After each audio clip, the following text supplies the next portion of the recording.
Today I'm joined by Eniola and Josh, and we're going to cover a bunch of different topics. I think in the intro you saw things like technology, best practices, and what some customers or folks are doing out there. So I'm Vangie Cleversey. I work for Acquia. For those of you who don't know us, we're a digital experience platform. And two of the products that you might hear about today, personalization and CDP, are part of our offering. So I'm going to let Eniola and Josh introduce themselves. Eniola? Eniola Oluwale, Chief Strategy and Experience Officer at Filaire. We're a integrated digital marketing agency specializing in customer experience platforms, personalization, digital advertising as well. And over to Josh. Hi, Josh Hookwater, VP or SVP of Strategic Partnerships. So I lead actually agency growth for an agency called Genuine. Genuine is a digital experience agency. We share a lot of the same sort of capabilities and clients, or at least or competitive clients, et cetera, and actually our former colleagues at Eniola and I. So it's nice to be on the stage with them today. Exactly. Great to be with you guys too. Thank you. Thanks for all the work you do for Acquia as well. So let's get started. So we talked about personalization has been here for a while. So what are some of the newer trends that you're seeing in personalization? How has it evolved? Let's talk a little bit about personalization 5 years ago and where it is today. And I believe Josh is going to kick us off. Yeah, it's so I'm a big follower of the Gartner hype cycle, which kind of projects where things stand, where certain pieces of technology are in their trajectory. And if you look at where personalization is now, it's actually in what they call the trough of disillusionment. So before that, right, there's this peak of inflated expectations. So if you think back a few years when personalization engines were all the rage, people were talking about them, expectations were really high. And then organizations recognize that it takes a lot of work to successfully personalize an experience. And we're now in this trough of disillusionment, right? We're approaching what they call the slope of enlightenment. And what I think the reason for that is obviously customers are expecting personalized experiences. I mean, depending on which research you read, McKinsey is saying somewhere between 70 to 80% of people surveyed say that they expect a personalized experience. A little higher maybe in retail, maybe we get a little more grace in some of these other industries. But most companies, again, depending on what statistic you read, it's like 15% of companies say that they're actually ready to deliver or prepared to deliver a personalized experience. So I think the rationale, the argument for personalization is there because customers want it. Organizations are starting to feel like there's ways to do it. And I think now that we have more technologies, the technologies are more mature, there are ways to achieve that level, some level of personalization more quickly, more easily than maybe what was 3, 4, 5 years ago. So I think where we are right now is that marketers are wanting to, they know that they feel that the business need to do it, but they're nervous, right? Data privacy is changing, ever changing. We're looking at what they're calling a cookieless future. What does that actually mean? How do we actually navigate that? So I think that's where we are, is that brands are reluctant to jump all the way in and aren't sure where to start and worried that they might, get their wrist slapped or whatever if they do it wrong. So that's kind of what I'm seeing. I don't know, Eniola, would you add to that? When I think about trends, I think about, what do our clients ask us to do? What are the problems that we see when they ask us to do it? And what type of sort of work does that, do those asks fall into in terms of like buckets? So we see our clients, having conversations around digital transformation or, website redesigns. And I would say over the last 2 years, all of those have personalization as a core part of that conversation. And we see those types of clients falling into, 3 major buckets. There are the people that either, don't do anything with personalization at all and want to start, or they have a CMS or experience platform. They've paid for a personalization license, but they've never really, stood up personalization in any form. On the other end of the spectrum, you have the clients that have gone full into personalization. They're, pulling in data from other parts of the organization to either personalize their digital web experiences or their email. And you have this, big group in between, which is really looking to move from that, beginning stages of having a few campaigns that are personalized in one channel to moving personalization across the channel and more closely, mapping the customer or audience journeys that they have.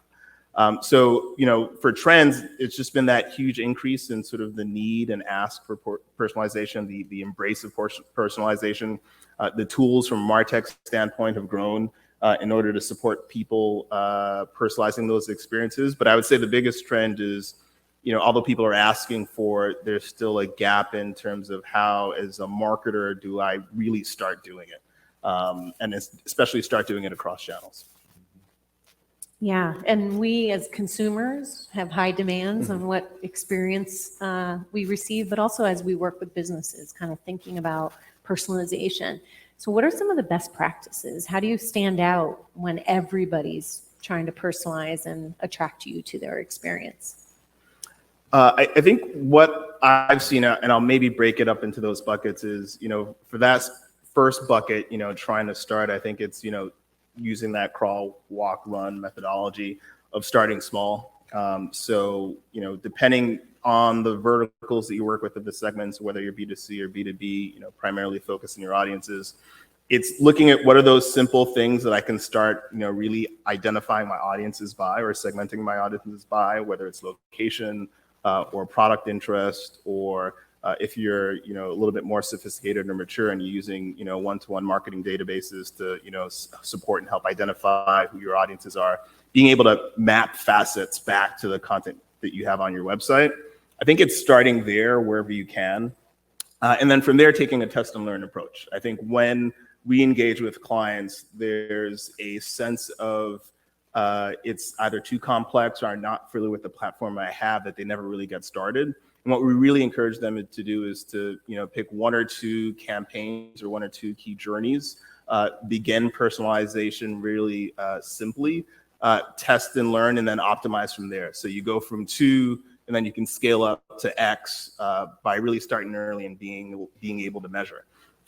For the other end of the spectrum, those organizations that have, already built in multiple personas, those personas are very wide, so they cut across, all their audiences, but also go very deep. So each persona or segment has its own, various facet to them.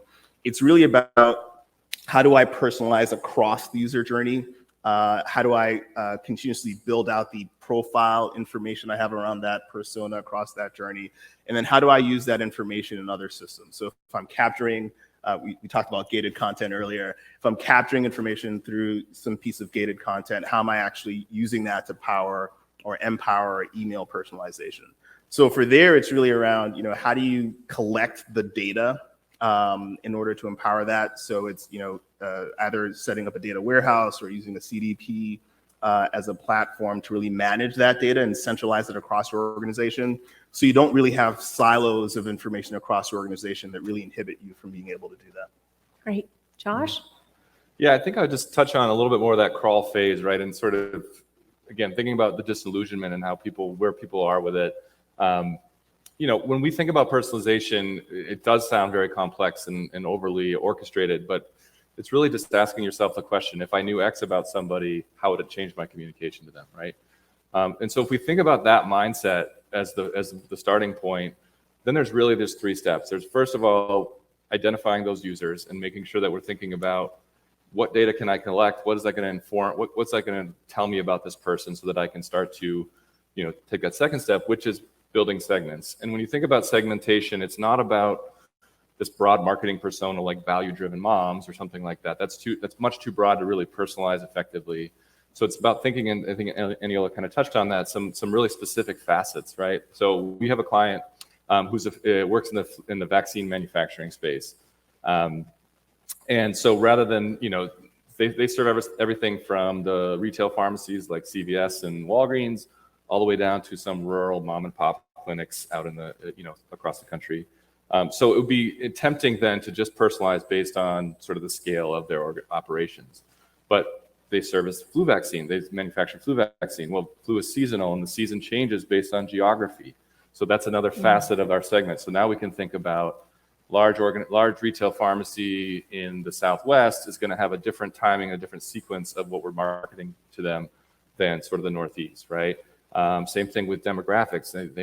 This clinic might serve an older population. Well, they're going to be thinking about different maybe different formulations of the vaccine, et cetera. So starting to think about those segments at a much more granular level enables us to actually then craft communication. Again, if I know X about somebody, how is that going to change my communication?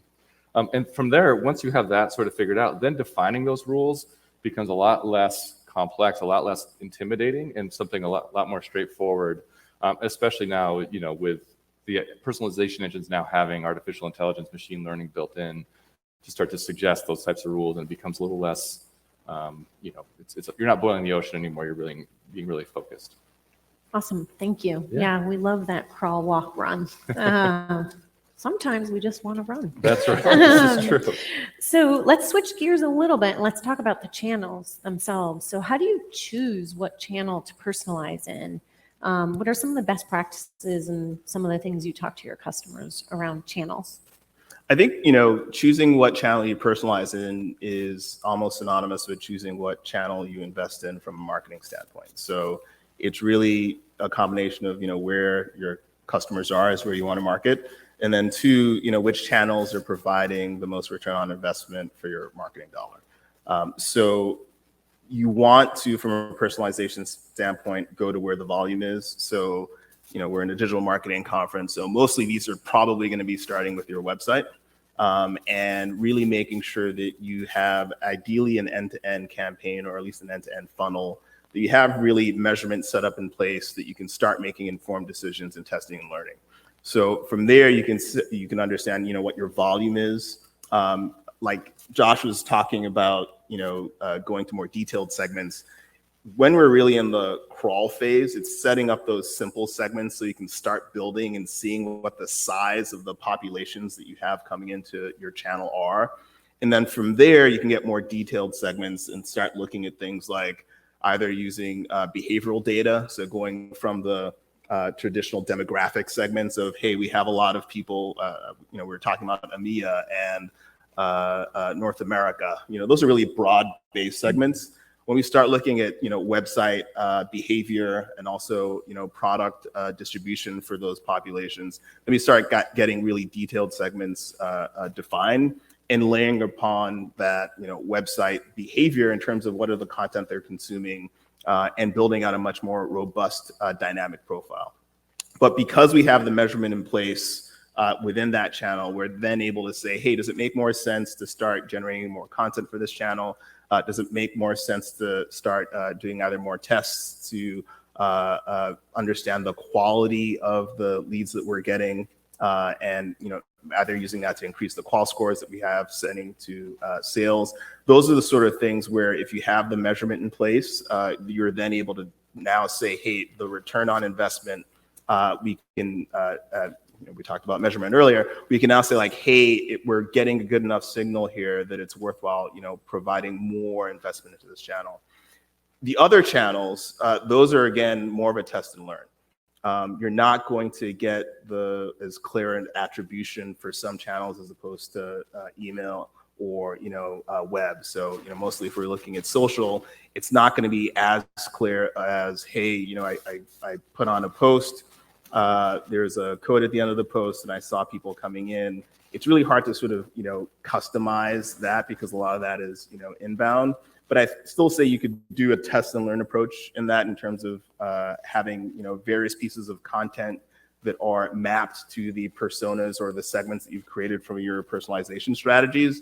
And then from there, if you're measuring that information and you're tracking that user from the social channels to the on-site channels and through email, then you can now say, hey, there is a return on investment here in terms of investing more time into content or dedicating more of our overall audience share to that piece of content that relates or starts with that channel.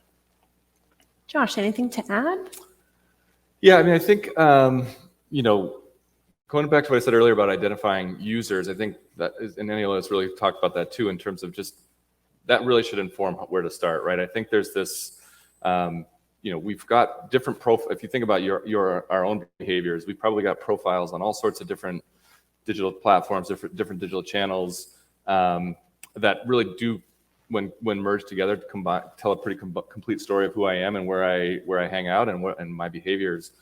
And I think that's where a CDP can come in handy, right? A lot of kind of that whole profile resolution. And, even in the B2B space, we have clients now who have, customers that might use 2 or 3 different portals, also be on their website, might be following them on LinkedIn.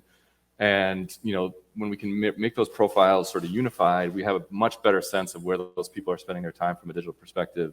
And therefore that should inform the channel mix, right? That's the science part, but then there's also the art part, which is just because there is TikTok doesn't mean your brand should be there, right? And understanding that, the cultural sort of dynamics around a channel are also going to inform whether that's a good choice, and whether we want to invest in not only creating an experience there, but creating an experience that's supposed to be personalized, right? If that's not where our brand can authentically live, it's probably not the place we should invest. Yeah.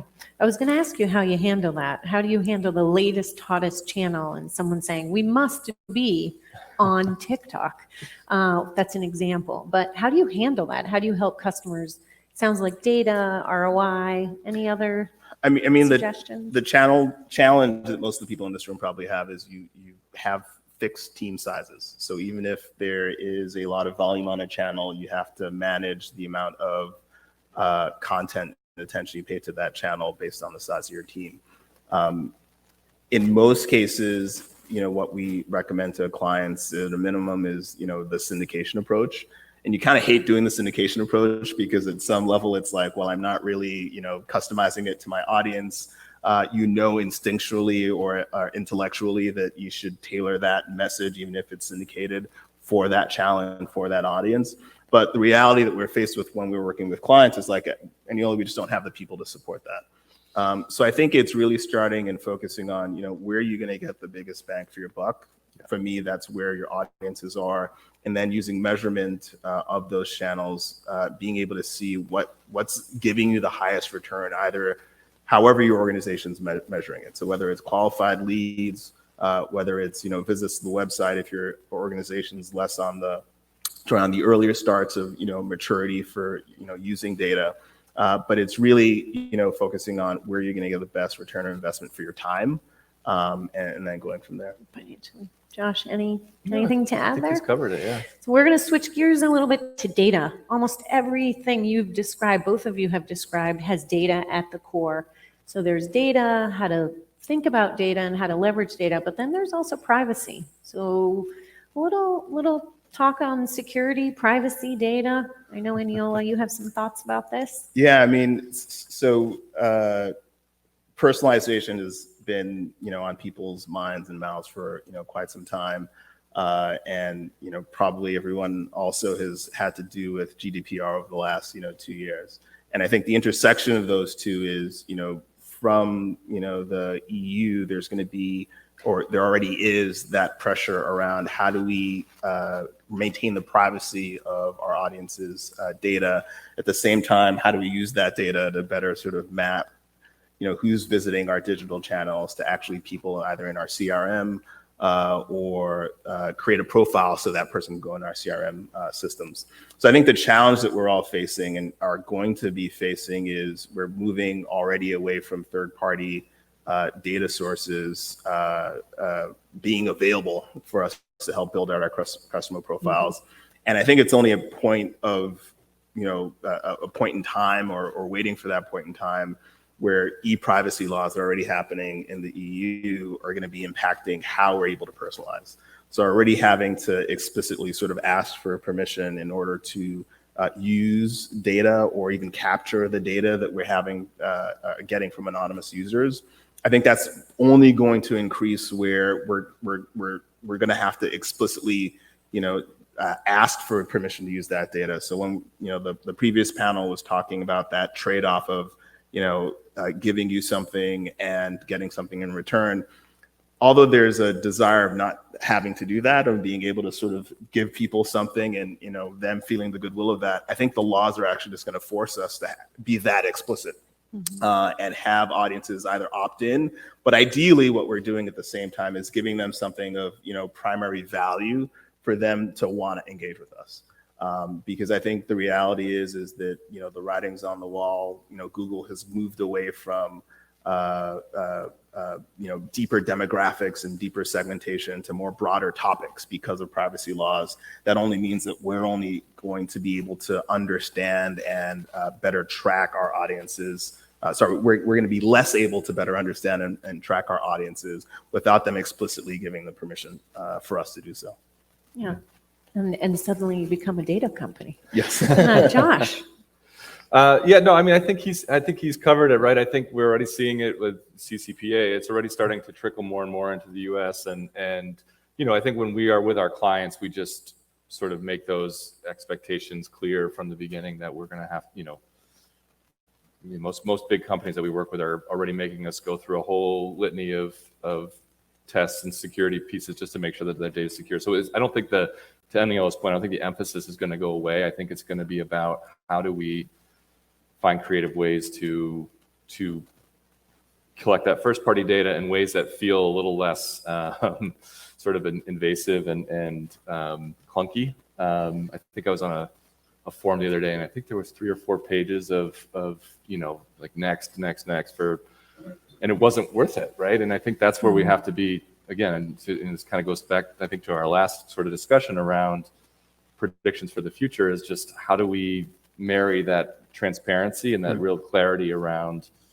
why we're asking for what we're at, not just ask for it, but actually be clear about what it's going to deliver, what the value is going to be. And I was going to say that, the thing that popped in my mind around, inherently as organizations are moving from less mature to more mature, it is going to be that data piece that is going to be driving marketing in the future. And I think what also is going to happen is everybody else in the organization is also going to be more data centric. Mm-hmm. So then the issue will be, well, who owns that data in the organization, and how are we collecting it to make sure that data is true, so that the sales team doesn't override or corrupt the data we have. The customer success team has the right data in order to do their job. So I think what's going to happen is that there's going to need to be an organizational 360 view of customer data. And that idea is going to be more and more pervasive throughout organizations. And it's starting now around the idea of, well, how do we better, do one-to-one marketing? And that's coming from the marketing standpoint. But I think at some point it's going to bubble up to a CEO, CTO perspective. Like, as an organization, we really need to get a 360-degree view of customer data. And with that comes a stronger organizational vision around how we manage and use that across the org. Yeah, imagine that world where you can make some really great business decisions because you can see the data across your organization. I think that's definitely coming. All right, with 5 minutes to go, this is my favorite question. Not today. Think 5 years. You're a futurist. Yes. What should everybody be looking for? And do we come back and test it? Yeah, right. I think we should. No, I mean, I think, the gap is going to close between customer expectations and brand's ability to deliver on it, right? We're seeing that trend. So if we're going back to the hype cycle, we're going to get to that plateau of productivity when it comes to personalization. And again, I think, just to kind of reiterate, I do think it comes down to brands being really transparent and yet creative about why we're using this. What data do we actually need, and being really intentional about, we don't need all of this. We want to deliver a better experience. So we're going to tell you what we need and why, and then demonstrate what that value is going to be. And I think the brands that are able to do that, and not just and do it in ways that are, elegant, creative, innovative, are the ones that are, especially with things like the metaverse now coming.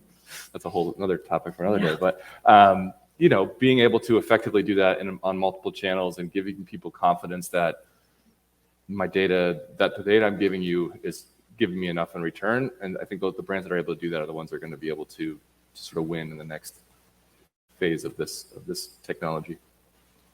Aniela? I'm going to go with not a future look first, but a look back. And I think that as a whole, I think marketers and people focused on personalizations lost an opportunity during COVID, because during COVID, everyone inherently had to go digital.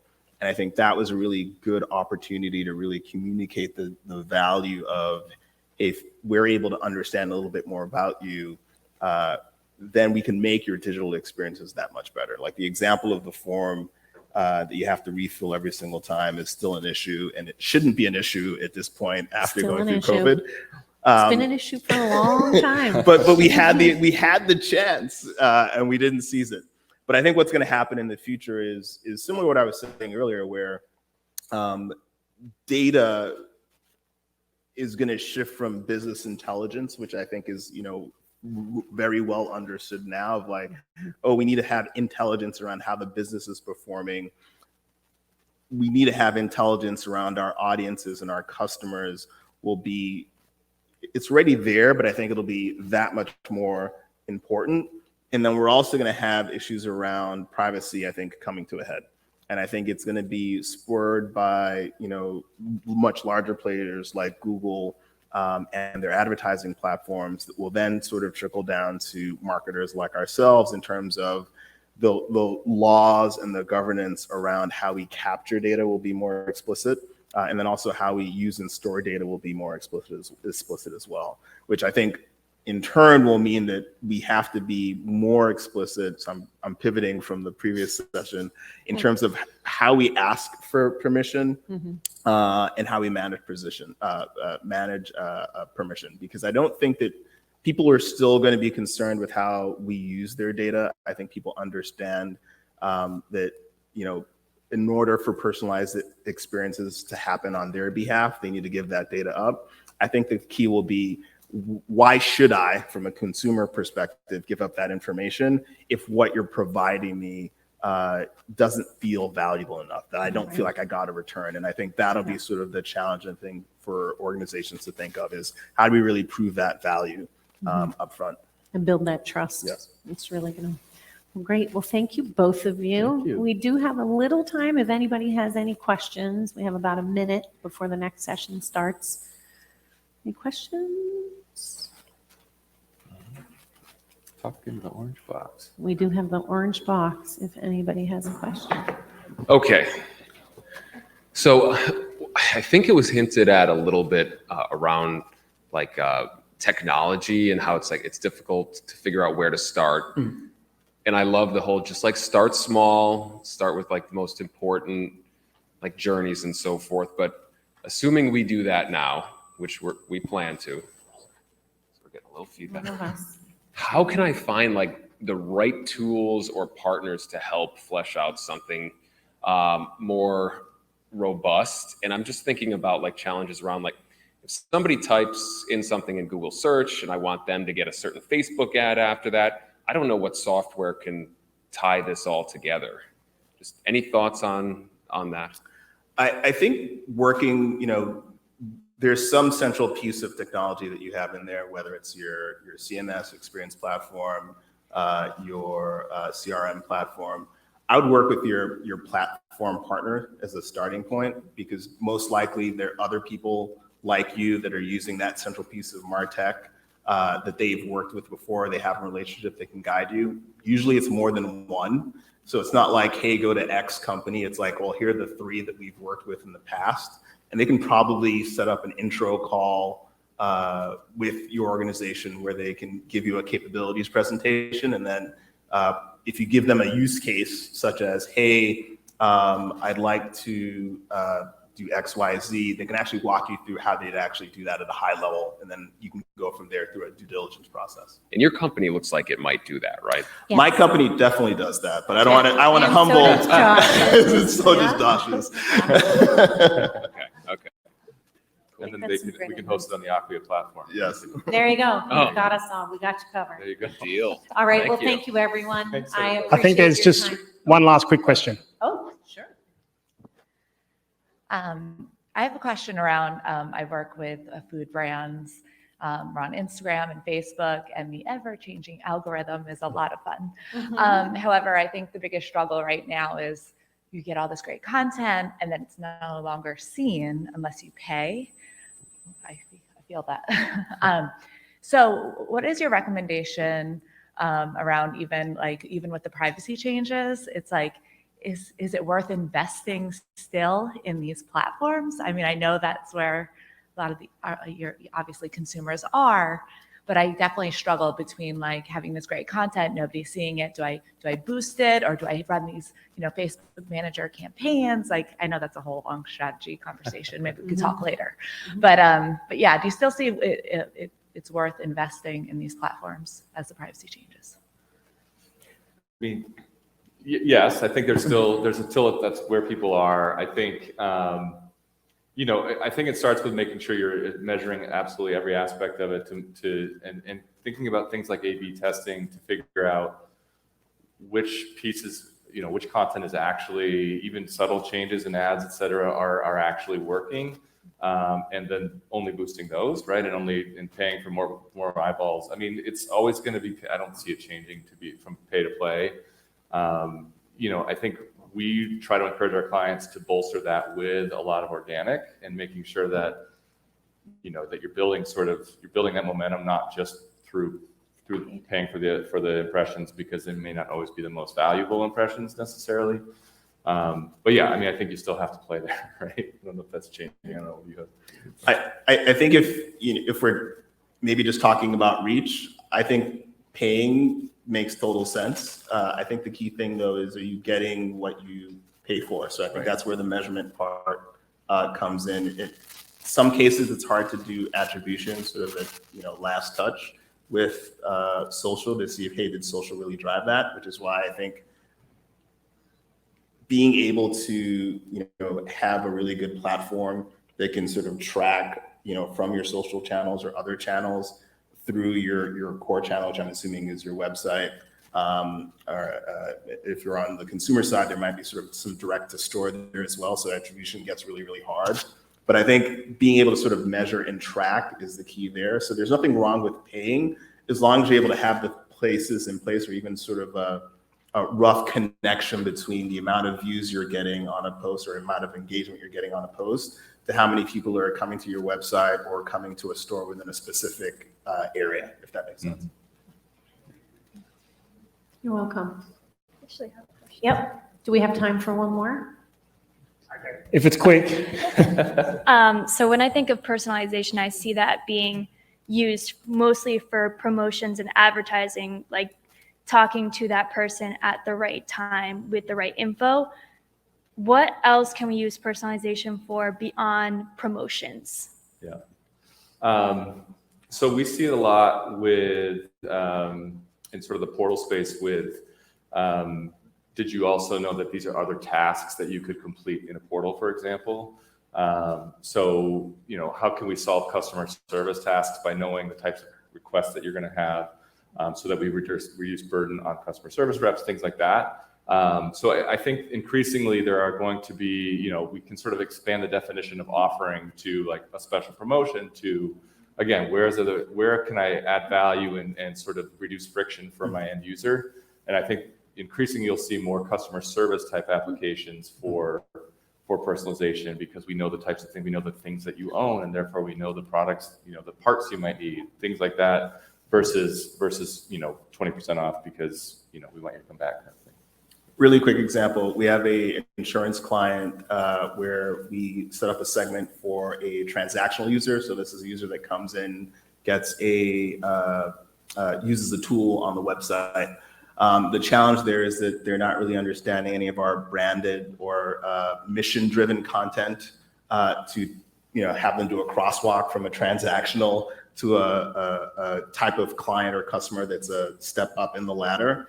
So through personalization, we're able to better identify these audiences by the type of content they're consuming. And then through personalization along their path, we're able to seed in that mission/branded content that then pull them out of that funnel that they're going down.